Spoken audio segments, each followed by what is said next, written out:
The apartment is modest. Worn furniture. A single window overlooking 133rd Street. Outside, the Great Migration is happening. African Americans are arriving in Harlem by the thousands, fleeing the South, seeking something better. Work. Dignity. A chance. The woman counting money in that apartment is named Stephanie St. Clair. She's 35 years old. Haitian born. She came to America with nothing. No connections. No family money.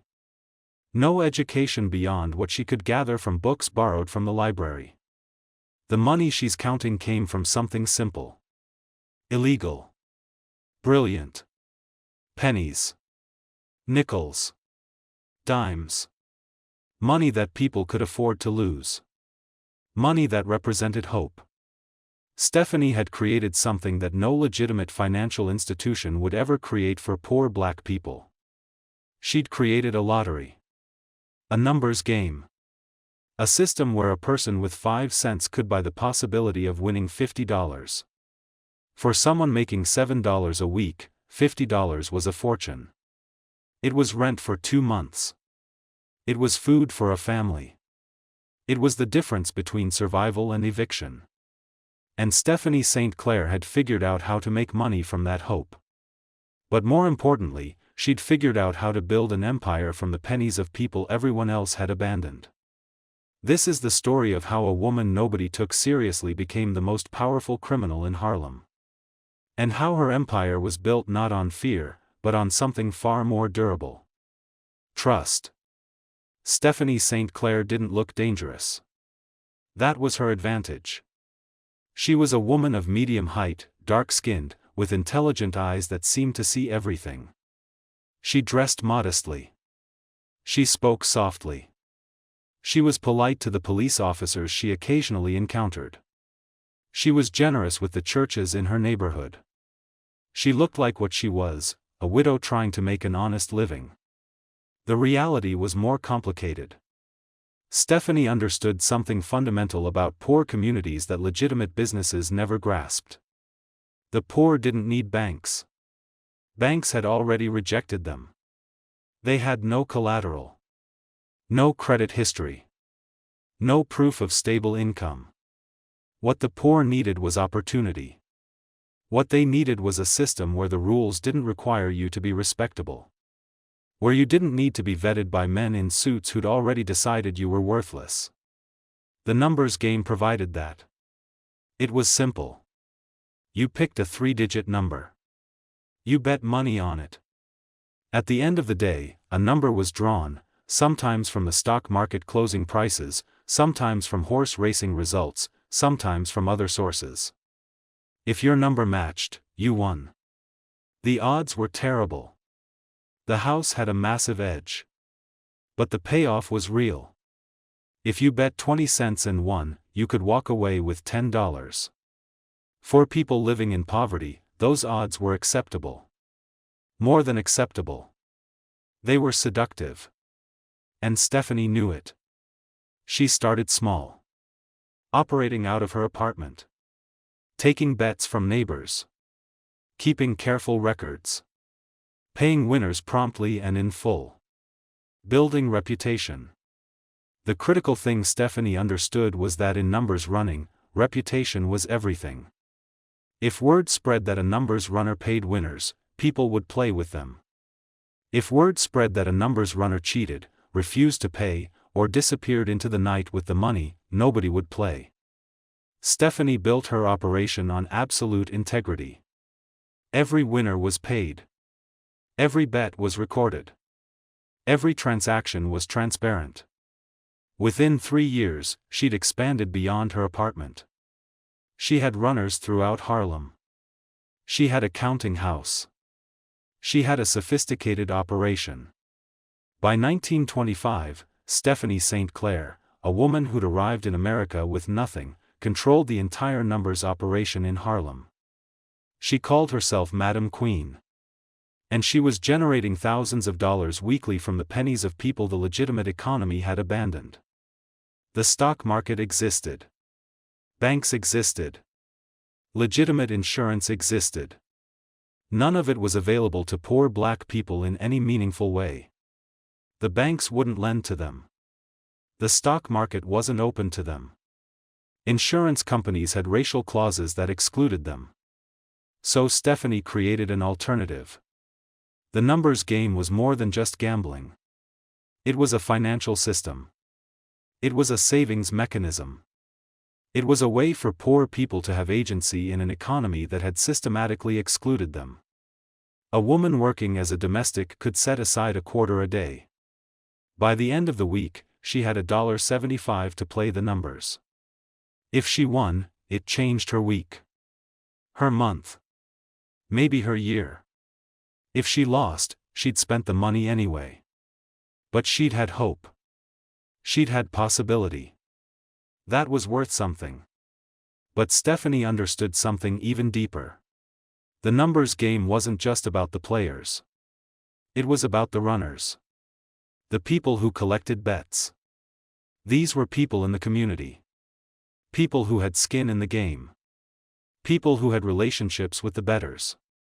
A runner in a community wasn't just taking money. They were a point of connection.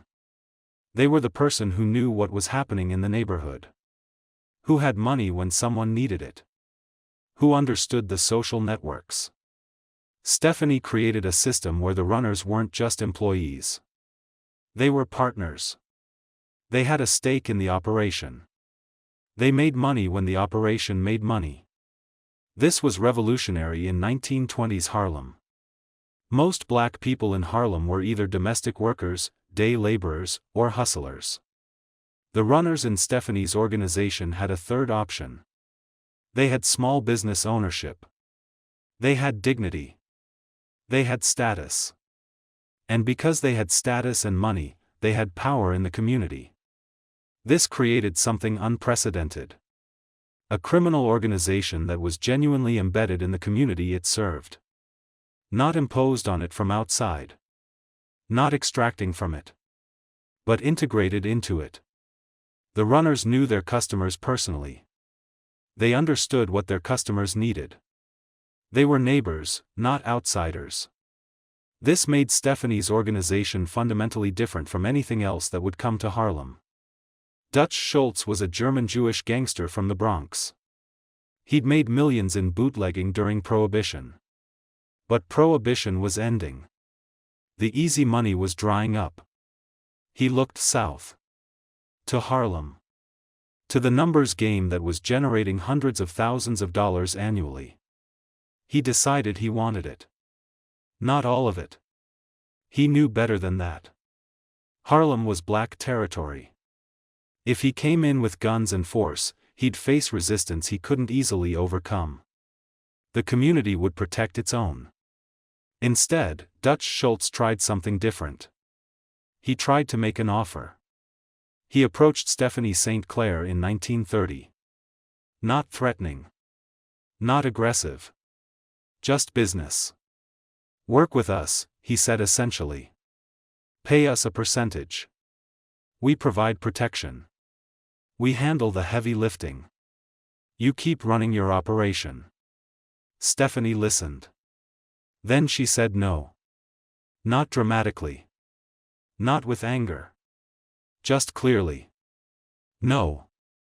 Dutch Schultz was stunned. Nobody said no to him. Nobody refused his offers. He was used to being feared into compliance. But Stephanie didn't fear him. She understood something Dutch didn't. She had something he didn't have.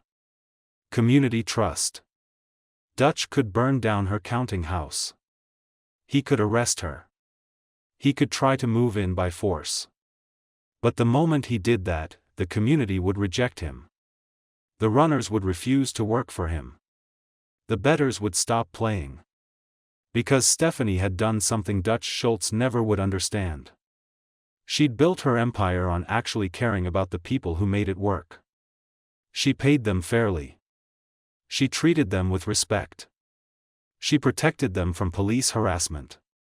When someone needed money in an emergency, Stephanie found a way to help. Dutch Schultz's empire was built on fear. Stephanie's empire was built on loyalty. Fear can be overcome by greater force. Loyalty can only be overcome by something deeper than force. Bumpy Johnson arrived at Stephanie's door in 1932. He was 26 years old. Raised in South Carolina. Moved to Harlem. Spent time in jail for assault. He had a reputation for violence. For being willing to do things other men wouldn't do. He was also intelligent. Well-read. Thoughtful. Stephanie saw something in him. Not just another enforcer. But a man capable of understanding the system she'd built. A man who could protect it without destroying it. She made him an offer. Protect my operation. Guard my runners. Make sure the police don't interfere. And I'll make you the most powerful man in Harlem. Bumpy accepted. But he understood what Stephanie was actually asking. She wasn't asking him to be brutal. She was asking him to be smart. She was asking him to protect the system not through random violence, but through strategic action. Through understanding power. Through building relationships the way Stephanie had. Over the next 5 years, Bumpy transformed Stephanie's operation. He didn't do it through violence. Or rather, he used violence only when necessary, and always strategically. When Dutch Schultz's men came into Harlem to intimidate runners, Bumpy didn't just fight them. He found ways to make sure they understood that Harlem had already decided to protect its own. He made it clear that coming into Harlem to challenge Stephanie's operation was a losing proposition. He did this not by being the most violent, but by being the most strategic. He understood that Stephanie's power came from the community, so he made sure the community understood what was at stake. He connected the numbers game to something deeper: Black economic autonomy. Black independence from white control. When he fought for something that resonated. Something meaningful. This made him dangerous in a different way than Dutch Schultz was dangerous. Dutch Schultz used violence to intimidate. Bumpy used violence to protect something people believed in. And people will accept violence from someone who's protecting something they believe in. By the mid-1930s, Stephanie St. Clair and Bumpy Johnson had built something remarkable. It wasn't just a criminal organization. It was a parallel economy. Here's how it worked. The betters. Thousands of them. People playing the numbers daily. Ordinary people. Domestic workers. Porters. Hustlers. Factory workers. Teachers. Preachers.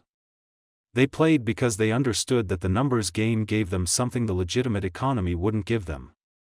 Possibility. The runners. Hundreds of them. Men and women in every block of Harlem. They weren't employees. They were partners. They took a percentage of the bets they collected. They had skin in the game. They had status in their communities. The collectors. Men who gathered the bets from runners, delivered them to the counting house, and distributed winnings. These were trusted people. People with relationships to the runners. The counting house. Where the actual money was managed. Where bets were recorded. Where winners were verified and paid. This was the operational heart. Secure. Sophisticated. Run with absolute precision. The bank. Because after a certain point, Stephanie's operation generated so much money that it needed actual banking services. She couldn't keep millions of dollars in a safe. She needed to move money, invest it, manage it. This is where Stephanie became something more than a numbers runner. She became a de facto banker for Harlem. She provided loans to people who couldn't get loans from banks. She financed businesses. She helped people buy property. She provided credit when nobody else would. She became a financial institution. And she did all of this while technically being a criminal. The irony was profound. The most legitimate financial service in Harlem was being provided by the most technically illegal operator. Economists would later argue about whether the numbers game was parasitic or beneficial to poor communities. Some argued it was exploitation. People losing money they couldn't afford to lose. Others argued it was liberation. Providing financial agency to people the legitimate system had rejected. Both arguments had validity. But the deeper truth was more nuanced. The numbers game worked because it filled a gap that legitimate institutions had created. Poor people needed credit. Banks wouldn't provide it. Poor people needed savings mechanisms. Banks wouldn't accept their deposits or charged fees that made saving impossible. Poor people needed financial hope. The legitimate economy offered them none. The numbers game provided all three. It provided hope because the odds were actually better than legitimate poor people could access elsewhere. A lottery ticket cost $1 and offered a tiny chance of winning something. The numbers game offered better odds. It provided savings because people disciplined themselves to play regularly, which meant they were setting money aside regularly. It provided credit because runners often extended credit to regular players. "I'll take your dime now, you pay me when you get paid Friday." This credit mechanism was critical. It allowed people to play even when they didn't have money in that exact moment. It recognized that their financial situation was variable, good weeks and bad weeks. The legitimate banking system didn't recognize this. The numbers system did. And because of this, Stephanie St. Clair didn't just run a numbers game. She was providing financial services that the legitimate economy was systematically failing to provide. She was, in essence, proving that poor people could be trusted with financial responsibility if given the chance. She was building something that looked like a criminal enterprise but functioned like a legitimate financial system. By 1947, Stephanie St. Clair was in her 60s. She'd been running the numbers operation for over 25 years. She'd built it into something worth millions annually. She'd accumulated wealth. She'd bought property. She'd invested wisely. She'd built an empire. But she was tired. And she understood something that powerful people often fail to understand. It was time to pass the torch. She called Bumpy Johnson to a private meeting. "I'm stepping back," she told him. "The operation is yours. You've proven you understand it. You understand what it means to the community.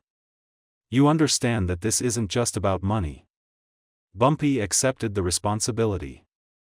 But he also understood what Stephanie was entrusting to him. Not just a money-making operation. An entire system. A parallel economy that served people nobody else was serving. A financial institution for the poor. A way for Harlem to maintain economic autonomy. Stephanie had built something that transcended personality. The operation didn't depend on her charisma or her reputation. It depended on the system she'd created. The runners had relationships with their communities. The bettors trusted the system. The network was distributed and resilient. If one person was arrested, the operation continued. If one counting house was raided, another could open. The system was bigger than any individual. This is what Bumpy inherited. And this is what made him powerful. Not because he was the most violent. But because he controlled a system that was genuinely woven into Harlem's economic life.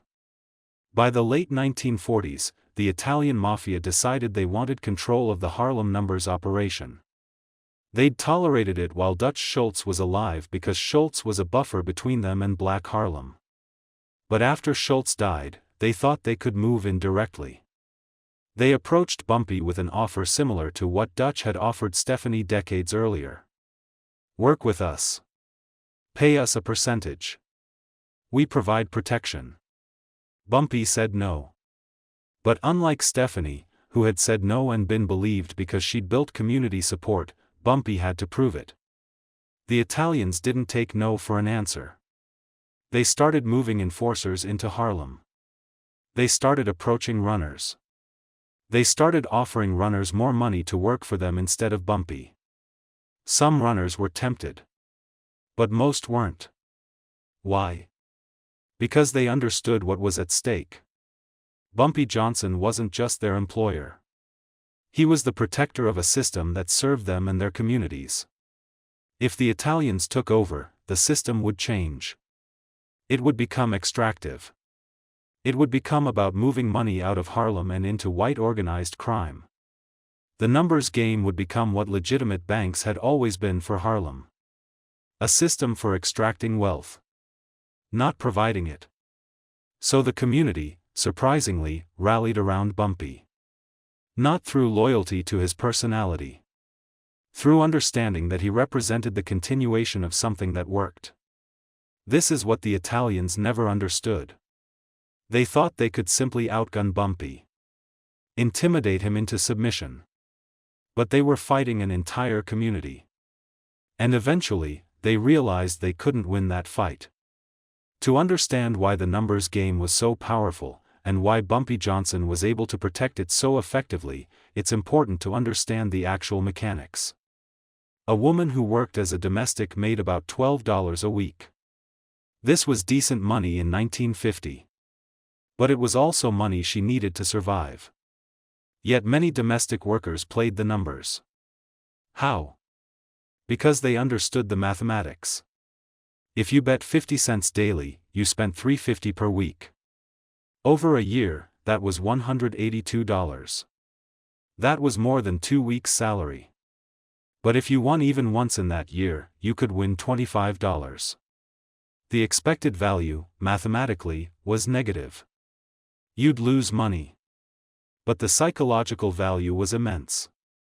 For $3.50 per week, you bought the possibility that one day you'd have an extra $25. Maybe you'd win during the week when rent was due and the $25 would make the difference. Maybe you'd win during the week before Christmas and the $25 would mean your children got presents. Maybe you'd win during an emergency and it would mean you didn't have to beg your employer for money. This wasn't irrational behavior. This was rational behavior in a system designed to exclude you from rational financial behavior. A person who couldn't get a bank loan could get credit from a numbers runner.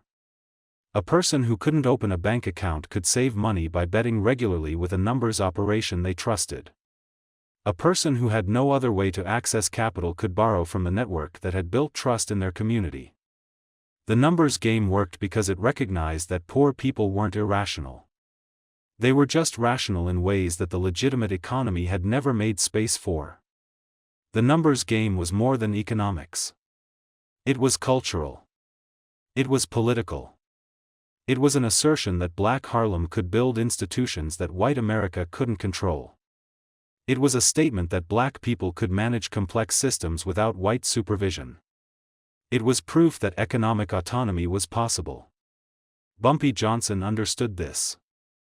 Bumpy Johnson protected his operation fiercely because it represented something the Italian Mafia could never seize by force: economic independence rooted in community trust. They had money, guns, and political power, but they didn't have a community that believed its system was worth defending. That was the real difference. When Bumpy was arrested in 1952 and sent to Alcatraz for 11 years, his operation didn't collapse. It continued because it wasn't built on his personality, but on a system. The runners kept running, the bettors kept betting, and the counting houses kept working. When he returned in 1963, the system was still intact, proof that it was stronger than any individual. This was Stephanie St. Clair's true legacy. She didn't build an empire dependent on a single leader. She built structures that could survive without her. The numbers game endured in Harlem until the late 1960s, and even after legalization, its core idea remained: Harlem's economic systems belong to Harlem. Often portrayed only as predatory gambling, the numbers game was, in reality, the most accessible financial system available to poor Black communities at the time. It offered credit when banks refused, savings when deposits weren't accepted, and opportunity when the legal economy was closed. In modern terms, it functioned like microfinance, financial services embedded in community reality. The real story of Bumpy Johnson isn't about violence or dominance. It's about protecting a system that served people no one else would. Power didn't come from fear, but from usefulness. From trust. From meeting real needs. Stephanie St. Clair built a system born from exclusion. Bumpy Johnson protected it. And together, they proved that communities denied economic justice could still build sophisticated systems of their own, and make them last.